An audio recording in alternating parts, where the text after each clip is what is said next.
Hello everyone, welcome to Smart Study channel. So today we will be covering the topic of nation and nationalism part 3. ठीक है, इससे पहले हमारे 2 parts इस पे आ गए हैं, ये थर्ड लेक्चर है and this is very important topic of MHI 9. ठीक है, जो MA हिस्ट्री फाइनल ईयर का कोर्स है उसमें MHI 9 का इग्नू का बहुत इम्पॉर्टेंट टॉपिक है ये जो अभी हम कवर कर रहे हैं, नेशन एंड नेशनलिज्म, एंड उसका ये थर्ड पार्ट है. इससे पहले हमने जो 2 पार्ट्स हमारे आए हैं उसमें हमने डिस्कस किया है अबाउट नेशन स्टेट, राइट. उसके बाद हमने नॉन मॉडर्निस्ट थ्योरीज देखी थी ऑन नेशनलिज्म, राइट. ठीक है, और ये आपका इग्नू के लिए तो बहुत इंपॉर्टेंट टॉपिक है. उसके बिना ये आपका कोई भी जो है government exam with respect to history, whether it is UPSC state civil services, तो उसमें भी बहुत इंपॉर्टेंट है जिधर आपका ऑप्शनल सब्जेक्ट हिस्ट्री हो. ठीक है, तो चलिए स्टार्ट करते हैं इसको. अगर आपने पहले के इसके पार्ट्स नहीं देखे तो आई रिकमेंड पहले आप वो पार्ट्स देख लीजिए. ठीक है, nation and nationalism part 1 and part 2, और मैं उसका लिंक डिस्क्रिप्शन बॉक्स में शेयर कर देती हूँ. तो पहले आप वो देख लीजिए और फिर उसके बाद आप थर्ड पार्ट इसको देखिए, क्योंकि वो कंटिन्यूशन रहेगा तो आपको इजीली समझ आएगा. तो चलिए स्टार्ट करते हैं फिर अभी आज का लेक्चर. मॉडर्निस्ट थ्योरीज, ठीक है, आधुनिक थ्योरीज जो हैं राष्ट्रवाद पे, नेशनलिज्म पे, राइट.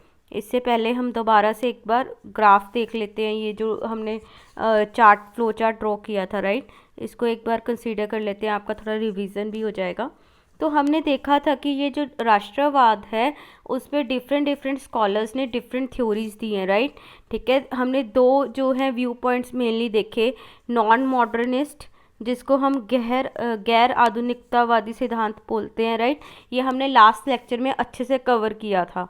उसके बाद आज हम देखेंगे मॉडर्निस्ट में आधुनिक सिद्धांत, राइट, जो बिलीव करते हैं कि नेशनलिज्म जो है वो एक मॉडर्न फिनोमेना है, एक आधुनिक प्रोसेस है जो बेसिकली 18 to 20 सेंचुरीज के बीच में हुआ, राइट. क्योंकि इससे पहले जो नॉन मॉडर्निस्ट थे वो बोलते थे कि नहीं, ये इतना मॉडर्न फिनोमेना नहीं है. ठीक है, इट इज़ नॉट पॉसिबल कि इतना बड़ा फिनोमेना नेशनलिज्म हम बोलते हैं अलग अलग पार्ट्स ऑफ द वर्ल्ड में हमें देखने को मिला है. ठीक है, चाहे वो डेवलप्ड कंट्रीज़ हों, फॉर एग्जांपल यूरोप के कंट्रीज़, ठीक है, चाहे आप लगा लीजिए थोड़े से जैसे हमारा एशिया के कंट्रीज़ जो कॉलोनीज़ रही हैं अफ्रीका की. ठीक है, तो सब जगह नेशनलिज्म हमें देखने को मिला है. तो ये इतना अच्छा खासा wide spread phenomena world level का, ठीक है, तो वो नॉन मॉडर्निस्ट बोलते थे कि ये पॉसिबल नहीं है कि ये इतने कम टाइम पीरियड में, जैसे आप 18 to 20 सेंचुरी की बात करते हैं, उसमें मिलता हो. बट उसके उल्टा जो मॉडर्निस्ट थ्योरिस्ट हैं, आधुनिकतावादी सिद्धांत रखते हैं जो स्कॉलर्स, इतिहासकार, वो बोलते हैं कि नहीं, ये एक मॉडर्न फिनोमेना है. ठीक है, 18 to 20 सेंचुरी में बेसिकली ये इमर्ज हुआ, राइट. तो इसी को हम आगे और अभी आज डिटेल में कवर करते हैं. तो देखिए, सबसे पहले मॉडर्निस्ट थ्योरीज की जब बात आती है, यहाँ पे जो स्कॉलर आपको अपने माइंड में रखना है, ठीक है, वेरी इंपॉर्टेंट, एली किडरी ने जो है सबसे पहले मॉडर्निस्ट थ्योरीज में अगर बात करें तो सबसे पहले इन्होंने एक्सप्लेनेशन दी थी 1961 में. ठीक है, बट इनका क्या था, इन्होंने नेशनलिज्म को, राष्ट्रवाद को एक आइडिया की तरह देखा. ठीक है, एक आइडिया की तरह देखा, उसका कोई जैसे स्ट्रक्चरल मतलब कोई स्ट्रक्चर नहीं दिया. ठीक है, एक नॉन स्ट्रक्चरल एक्सप्लेनेशन देखी थी. अब आइडिया का क्या ही स्ट्रक्चर, राइट. ठीक है, एक कोई रूप नहीं दिया इन्होंने पर्टिकुलर, एक आइडिया की तरह इन्होंने बोला कि जो यूरोप में, ठीक है, यूरोप की इंटेलेक्चुअल हिस्ट्री रही है, जैसे आपको पता है यूरोप में रेनेसां वगैरह आया था, राइट. तो ये बोलते हैं कि जो उनकी डेवलपमेंट्स हुई, इंटेलेक्चुअल उनकी हिस्ट्री रही है वहाँ पे, ठीक है, उसके अंडर जो है ये आइडिया कहीं ना कहीं इसकी रूट्स आपको मिलेंगी. ठीक है, तो ये बात कही थी एली किडरी ने 1961 में. ये एक जो इन्होंने दिया, एक नॉन स्ट्रक्चरल एक्सप्लेनेशन दी नेशनलिज्म की, राइट. ठीक है, कोई एक स्पेसिफिक कॉन्क्रीट स्ट्रक्चर की, हाँ नेशनलिज्म है, एक इसका ये स्ट्रक्चर है. ठीक है, वैसे उन्होंने बात नहीं की, इन्होंने बेसिकली आइडियाज़ के अंदर ही बात की है. ठीक है, कि हाँ यूरोपियन थिंकर्स जो हैं क्या सोचते थे, उनके क्या आइडियाज़ थे, उसमें जो है बेसिकली जो यूरोपियन स्कॉलर्स थे उनके आइडियाज़ में कहीं ना कहीं जो है नेशनलिज्म की रूट्स थी। तो एली केड्री ने इतना बोला। बट उसके बाद अर्नेस्ट गेलनर आते हैं, वेरी इंपॉर्टेंट, ठीक है, बहुत ज़्यादा इंपॉर्टेंट है, आपको अपने एग्ज़ाम में इनको मेंशन करना है। इन्होंने अब यहाँ पे एक स्ट्रक्चरल एक्सप्लेनेशन दी है सबसे पहले, ठीक है। ये सारे देखिए है सारे मॉडर्निस्ट है, बात ये वही करेंगे कि जो इमर्ज हुई हैं नेशनलिज्म, ठीक है, वो 19 सेंचुरी 18 सेंचुरी इस पीरियड में हुई हैं। बट इन्होंने अलग अलग एक्सप्लेनेशंस दी, ठीक है। एली कैडरी जो थे उन्होंने कोई ज़्यादा स्ट्रक्चर नहीं दिया, उन्होंने बस आइडियाज़ के ऊपर बात की। अर्नेस्ट गेलनर ने एक प्रॉपर स्ट्रक्चरल एक्सप्लेनेशन दी, और उन्होंने क्या बोला कि जो हम देखेंगे इंडस्ट्रियल रेवोल्यूशन आता है राइट यूरोप में, तो उन्होंने बोला कि ये जो इंडस्ट्रियल रेवोल्यूशन आया, एक चेंज हुआ एग्रीकल्चर से, ठीक है, एग्रीकल्चर से इंडस्ट्रियल जो सोसाइटी बनी राइट, ठीक है। इसी चेंज के अंदर यही जो प्रोसेसेस थे, ठीक है, इसके अंडर ही नेशनलिज्म की डेवलपमेंट होती है, ठीक है। नेशनलिज्म की रूट्स कहाँ पे है, जो ये ट्रांसफॉर्मेशन हुआ है from agrarian order to industrial, ठीक है। तो ये बात की अर्नेस्ट गेलनर ने। अब वो कैसे एक्सप्लेन करते हैं इसको वो देखते हैं, ठीक है। तो बेसिक यही है कि इन्होंने बोला कि एग्रेरियन से इंडस्ट्रियल जो चेंज हुआ है उसमें जो है नेशनलिज्म डेवलप होती है, इसीलिए इनकी थ्योरी बोला जाता है कि स्ट्रक्चरल भी थी, एक ये स्ट्रक्चर भी दे रहे हैं यहाँ पे, सिर्फ आइडियाज़ की बात नहीं करें। और दूसरी बात ये मटेरियलिस्ट भी है, क्योंकि यहाँ पे जो नई मटेरियल फोर्सेस थी, ठीक है, मटेरियल फोर्सेस कैसे, जैसे आप बोल सकते हैं नई इकोनॉमिक फोर्सेस थी, ठीक है, उनकी वजह से नई कंडीशंस डेवलप हुई, जिसकी वजह से जो है नेशनलिज्म का बर्थ होता है। इसलिए बोला जाता है कि इनकी थ्योरी स्ट्रक्चरल भी थी एंड मटेरियलिस्ट भी थी, ठीक है। तो अब ये क्या बोलते हैं कि जो गेलनर है, ठीक है, वो बेसिकली बोलते हैं कि हाँ ये इंडस्ट्रियल इकोनॉमी क्रिएट होती है 18 सेंचुरी 19 सेंचुरी के टाइम पीरियड में। इसमें कुछ ऐसे फीचर्स थे जिसके कारण जो है नेशनलिज्म का मतलब क्रिएट होना, मतलब नेशनलिज्म क्रिएट होनी ही थी। कौन कौन से फीचर्स थे अब वो देखते हैं हम। पहली बात तो ये कि सिंपली जैसे इंडस्ट्रियल रेवोल्यूशन आया, धीरे धीरे वो जो एग्रेरियन ऑर्डर, पुरानी एग्रीकल्चर बेस्ड सोसाइटीज़ थी, वो कम्प्लीटली ख़त्म होने लगी, ठीक है, उनकी स्टेबिलिटी जो है ज़ीरो होने लगी, ठीक है, राइट। उसके बाद क्या हुआ, इस वजह से अब क्या हुआ, लोगों को नए नए आप देखेंगे ऑक्यूपेशंस करने पड़े, ठीक है, नए नए काम करने पड़े। कहाँ पहले वो खेतों में काम कर रहे थे, अब उनको इंडस्ट्रीज़ में काम करना हुआ सॉरी, ठीक है। अभी क्या हुआ, पहले जो था, पहले वो लोग खेतों में काम कर रहे थे लोग, है ना, एग्रेरियन में क्या करेंगे, खेती बाड़ी करेंगे, बट अभी उनको इंडस्ट्रीज़ में काम करना पड़ रहा था, ठीक है। अलग अलग जगह जाके कई बार अपने घर बार छोड़ के, अब खेती तो जिधर उनके घर थे राइट, वो एग्रीकल्चर तो वहाँ प्रैक्टिस कर रहे थे, बट अभी क्या हुआ, इंडस्ट्रीज़ में जाके उनको, ठीक है, काम करना पड़ रहा है, अपनी लोकेशन से बाहर निकले, अपने कल्चर से बाहर निकले।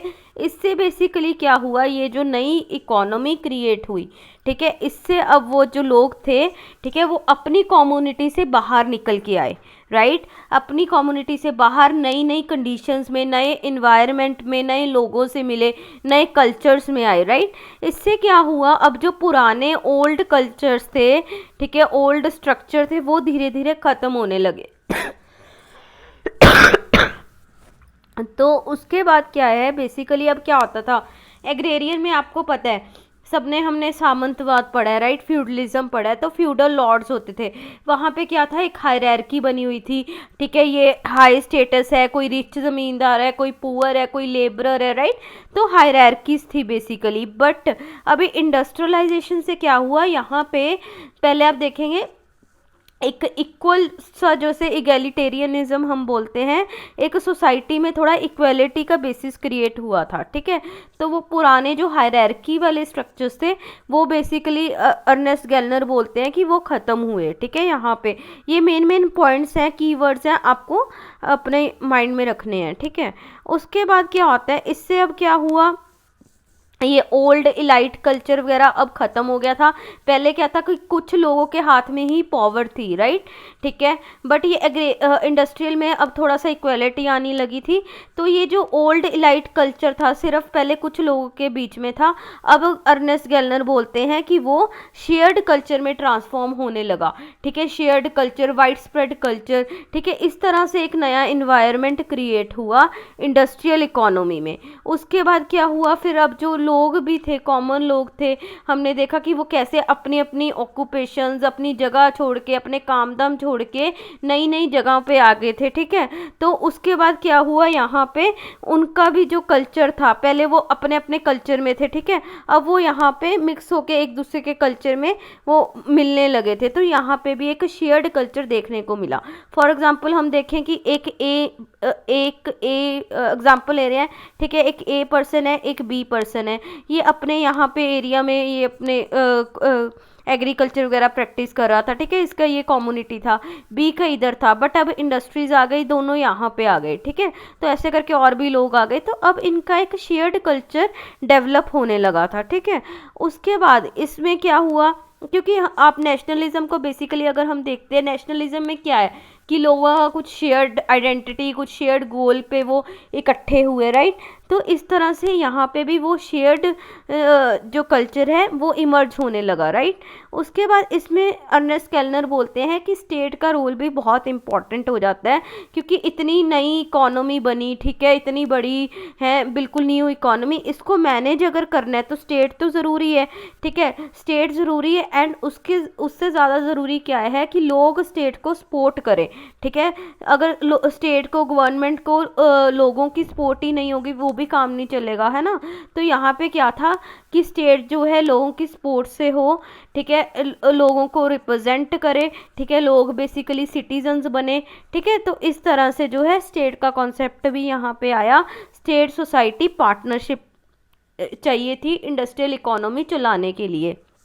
उसके बाद एक और इम्पॉर्टेंट पॉइंट, अब इंडस्ट्रियल इकोनॉमी थी, है ना, पहले तो खेती बाड़ी, उनका स्किल सेट अलग था, वहाँ पे तो लेबर क्लास सिंपल भी काम आ रही थी। इंडस्ट्रीज़ के लिए क्या है, लोगों को स्किल सेट, कैसे काम करना है, मशीनें चलानी, ठीक है, तो वो स्किल सेट भी चाहिए था। उसके लिए क्या है कि हाँ, ट्रेनिंग दो, लिटरेसी स्प्रेड करो, है ना, लोगों को पढ़ाने लिखाने का, वो सारी चीज़ें, तो उसके लिए भी स्टेट का इम्पॉर्टेंट रोल था, ठीक है। वो यूनिफॉर्मली अगर हमने करना है, ठीक है, पूरे एरिया में, तो स्टेट की ज़रूरत है, राइट। तो वहाँ पे भी जो है स्टेट का रोल हमें दिखता है, okay, in training, giving training to people, है ना। उसके बाद क्या होता है, एजुकेशन प्रोवाइड करना, यूनिफॉर्म, सब चीज़ें, इसमें स्टेट का रोल आया। तो एक स्टेट सोसाइटी रिलेशनशिप बहुत ज़्यादा इंपॉर्टेंट हो गया था, ठीक है। और ये स्टेट ने ऐसे जो एजुकेशन वगैरह प्रोवाइड कर रही थी, सारी ट्रेनिंग कर रही थी, तो इस टाइम पे क्या हुआ जो है, स्टेट ने ऐसा करते हुए कुछ होमोजेनाइजिंग फोर्सेस करी, क्योंकि अगर यूनिफॉर्म एजुकेशन प्रोवाइड कर रहे हैं, है ना, तो यूनिफॉर्मिटी आ रही है, होमोजेनिटी आ रही है, राइट, ठीक है, एक सी एजुकेशन सबको दे रहे हैं। तो इससे क्या हुआ, एक कल्चरल कम्युनिटी का क्रिएशन हुआ, ठीक है, कम्युनिटी, कल्चरल कम्युनिटी जिनका सेम एक कल्चर था, इस तरह से वो क्रिएट हुई। और इसी प्रोसेस के बीच में अर्नेस्ट गेलनर बोलते हैं कि नेशनलिज्म जो है इमर्ज होता है, राइट, राष्ट्रवाद क्रिएट होता है इसी प्रोसेस के बीच में। तो इस तरह से जो है अर्नेस्ट गेलनर की थ्योरी है, जो बोलते हैं कि ये यूरोप में इंडस्ट्रियल रेवोल्यूशन की वजह से बेसिकली जो है नेशनलिज्म क्रिएट होता है। तो यहाँ पे आप देखेंगे अब, ठीक है, हाँ, इन्होंने अच्छा एक स्ट्रक्चरल हमें एक्सप्लेनेशन दी है नेशनलिज्म की।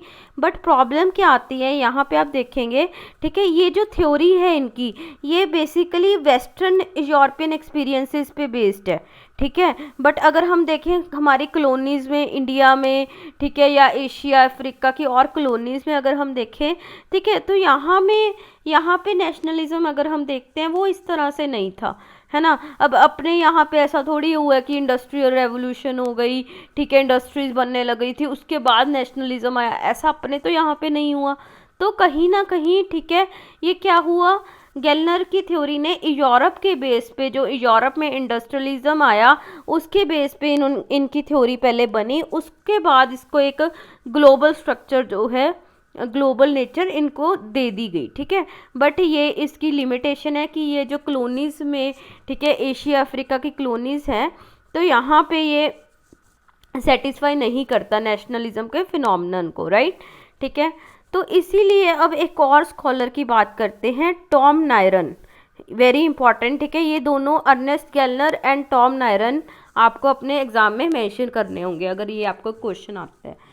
तो अभी देखिए टॉम नायरन क्या है, वो भी ये बात बोलते हैं कि जो नेशनलिज्म है वो क्रिएट कहाँ पे हुआ है, जो ये हम कह रहे हैं इंडस्ट्रियल इकोनॉमी बनी, ठीक है, कैपिटलिज्म आया, राइट, जैसे हम बोलते हैं पूंजीवादी, है ना। तो ये जो पूंजीवादी ट्रांसफॉर्मेशन, कैपिटलिस्ट ट्रांसफॉर्मेशन हुई है वर्ल्ड की, इसके अंडर नेशनलिज्म क्रिएट हुआ, ठीक है। ये बात टॉम नायरन भी बोलते हैं, ये बात अर्नेस्ट गेलनर भी बोलते हैं, बट यहाँ पे टॉम नायरन का देखने का तरीका डिफरेंट है अर्नेस्ट गेलनर से। वो कैसे है देखिए आप, अभी टॉम नायरन जो बोलेंगे ना, सिंपल है, आप बस इंडिया से लिंक कीजिए, ठीक है। अब इंडिया में अपने क्या हुआ था, ब्रिटेन आया, राइट, ठीक है। तो हम बोलते हैं कि ब्रिटेन ने जो है इंडिया पे रूल किया, ब्रिटिश ने, ठीक है। और फिर जैसे हमारे कुछ इलाइट क्लास थे या मिडल इंटेलिजेंसिया, जब हम बात करते हैं, ठीक है, पढ़े लिखे लोग थे जो हमारे लीडर्स हुए,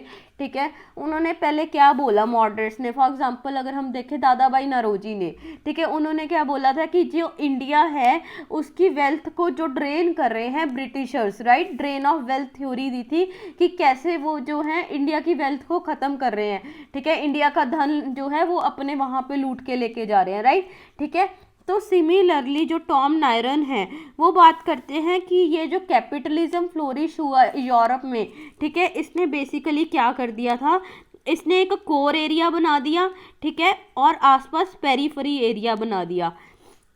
तो कोर एरिया में तो क्या हो रहा था, जैसे यूरोप, यहाँ तो क्या हो रहा था, यहाँ तो डेवलपमेंट्स हो रही थी, ठीक है, अच्छी खासी यहाँ पे इनकी डेवलपमेंट्स हो रही थी।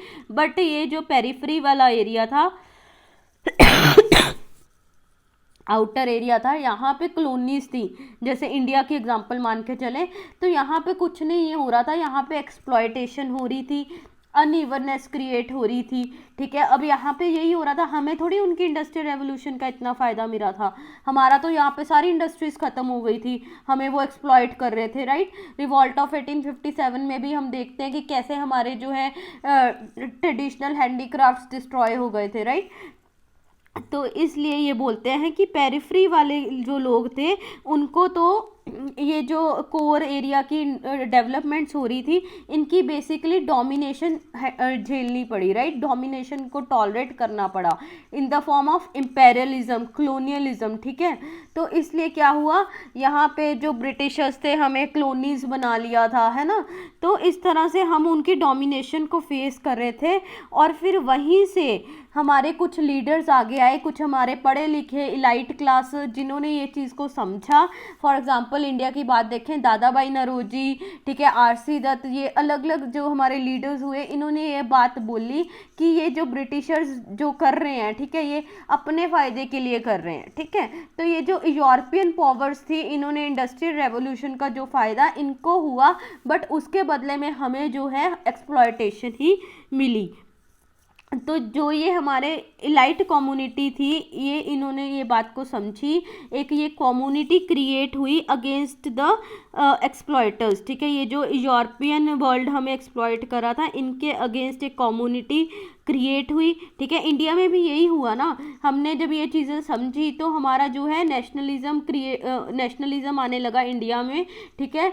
तो वो नेशनलिज्म में क्या था, हम इनके अगेंस्ट हुए, धीरे धीरे हमने चीज़ें समझी, और वो जो हम अगेंस्ट हुए, ठीक है, हम लोग यूनाइट हुए अगेंस्ट द ब्रिटिशर्स, कैसे हुए, ठीक है। अब जैसे आप देखेंगे एक्सट्रीमिस्ट थे, वो बेसिकली इंडिया के पास्ट को लेके आए, है ना, उसके बीच में कि हमारा तो पास्ट इतना अच्छा था, हमारा कल्चर इतना अच्छा था, उसके बेसिस पे इंडिया को यूनाइट किया, ठीक है। तो सिमिलरली टॉम नायरन भी यही बोलते हैं कि जो ये कम्युनिटी क्रिएट हुई थी, इलाइट क्लास ने समझ के कम्युनिटीज़ को क्रिएट किया अगेंस्ट द कॉलोनियल पावर्स, ठीक है, उसको यूनाइट किया गया on the basis of inherited past, speech, folk culture, skin colour, ठीक है, ऐसे अलग अलग फैक्टर्स के बेस पे उसको यूनाइट किया गया, एक सेपरेट आइडेंटिटी की बात हुई, तभी हम नेशन की बात करते हैं।